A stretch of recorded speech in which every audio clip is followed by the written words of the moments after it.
And if you look at a list of the priorities for newcomers to the Ozarks, for settlers in the 19th century Ozarks, the building of a log cabin was at the top of that list. This is a list of settler priorities that we get from Theodore Peace Russell. Russell was a member of a family that migrated to the eastern Ozarks in what today is Iron County, Missouri, in the late 1830s. And like Laura Ingalls Wilder, in later years, he started writing down his memories of life in the Ozarks when he was a teenager and a young man. And unlike Laura Ingalls Wilder, he didn't become famous for them, though most of them were later published. But one of the things that he did was recounted the priorities for settlers in those days.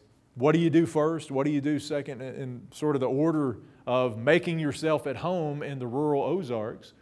And the very first thing that most people did was build a cabin. What do you think is the difference between a log cabin and a log house? Anybody know? A log cabin and a log house? Does a log house have a chimney? Well, you're kind of getting there. A log house would have a chimney, and most cabins probably would too, but they wouldn't necessarily, because the main difference is a log house is going to be different in the quality of construction. It's going to be better constructed. The logs are going to be hewed, which means the sides are flattened off and kind of slicked off. And it's going to be chinked and daubed, which we'll talk about in a minute. Whereas a log cabin is really the first thing that you throw up, just sort of like having, it's sort of the pioneer's version of the tent. It's the first thing you live in, because a good hand with an axe could build a log cabin in no time, just a couple of days in the Ozarks or in anywhere else. And so a log cabin was just a really roughly put together log building that a settler didn't plan to live in for very long. Probably at the most just a year, maybe make it through the winter or something like that.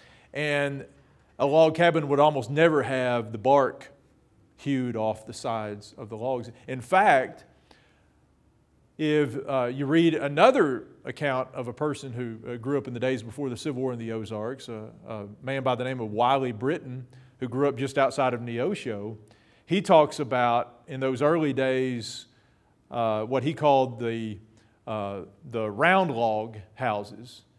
And if he referred to something as a round log house, it was shorthand for a house that was poorly constructed or just quickly put together and meant to be a temporary house and not something that people were going to live in for a long time.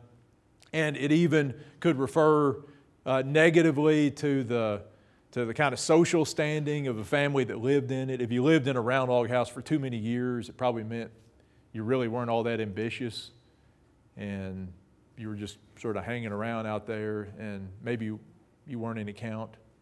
So that's the difference. A log cabin, a log house, and the goal for most of these people eventually was to have a substantial log house, and we'll talk about those different sorts of log houses in a minute, the different varieties of them. But that was the first thing he did. Then you would clean a piece of land that you could plant at least a crop of corn on. That was usually the first thing that settlers put in, a small crop of corn. And you didn't necessarily have to clean a big chunk of land for this. And often you just cleared out sort of the underbrush in a wooded area to do this in, especially if where you settled was mainly wooded. It wasn't uncommon at all to plant a little cornfield basically in the woods. You would make your fence, cut your rails for fence. If you've ever been down to Wilson's Creek, you've seen those rail fences around the park. Been to any Civil War battlefield, they've always got the same rail fences there. That's what that was, a rail fence. There were different kinds of rail fences, but that was your standard sort of rail fence. You cut rails that are about 10 feet, maybe a little longer in length, and you just kind of lay them across each other. And that was the fence that was used in those days. And you fenced in your crops. You didn't fence in animals. Animals ran out wild in the open range days. So you had to fence in your crops. And I've read that in general it would take about 800 fence rails to fence in an acre of land. So you're talking about a lot of rail splitting. You've heard of Abraham Lincoln and his rail splitting. Well, Lincoln didn't spend much time in the Ozarks, but lots of people in the Ozarks split rails just like Abe Lincoln did. And it was a very laborious process, but you could, if you were handy with an axe, you could split a lot of rails in one day. As a matter of fact, I've got an account. This is from a young man named James Brown Campbell, who settled in central Missouri and kept a diary of the activities that he did after he got to Missouri. And this is his diary from 1820, and he actually talks about making rails. On April 6th, 7th, and 8th of 1820, he mentions that he, along with his two brothers, made 1,000 rails in 3 days.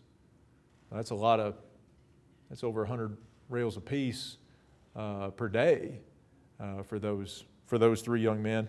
And if you're thinking about needing about 800 rails to fence in an acre of land, then they probably had a lot more rails to cut besides that.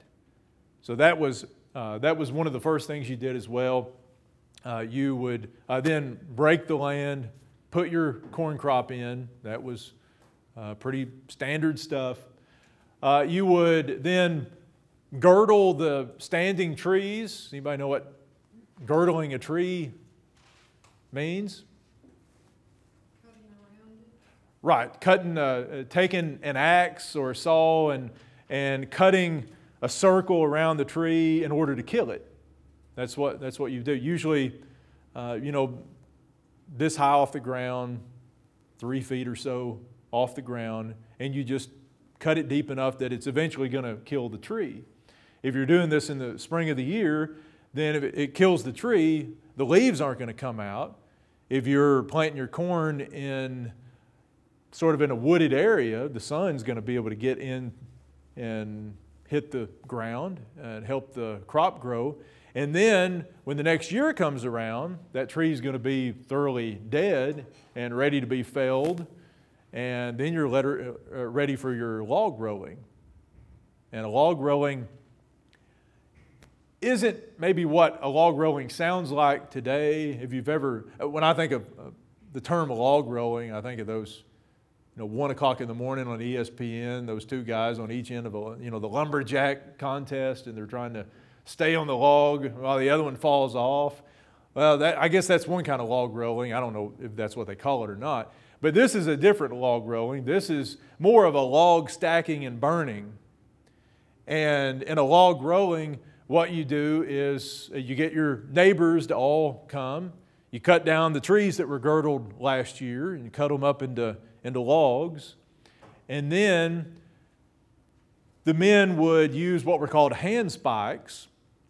And these were just kind of young trees, poles that were, sturdy but not too big where you couldn't handle them. And one person would get on each end of these poles, and each person would have 2 poles, and you'd have a partner on the other end. And you would slide them under the logs, lift them up, carry them to the brush pile that you're building, and then the person on one end would lay down his poles, and the other one would roll them off, would kind of tilt and roll. Or if it's a really big log, then you might have one person on either end of the pole and maybe 4 guys working on one really big log. If they got that big. But that's what a log rolling was. And then you pile them up, you roll them into piles, and then you burn them. If you're not going to use them for some purpose, that's what you did with them. And it gets rid of them. You might use the ashes for something to help fertilize the ground or something like that. But that was a log rolling. And that was always done the second year of settlement, usually before planting or anything like that.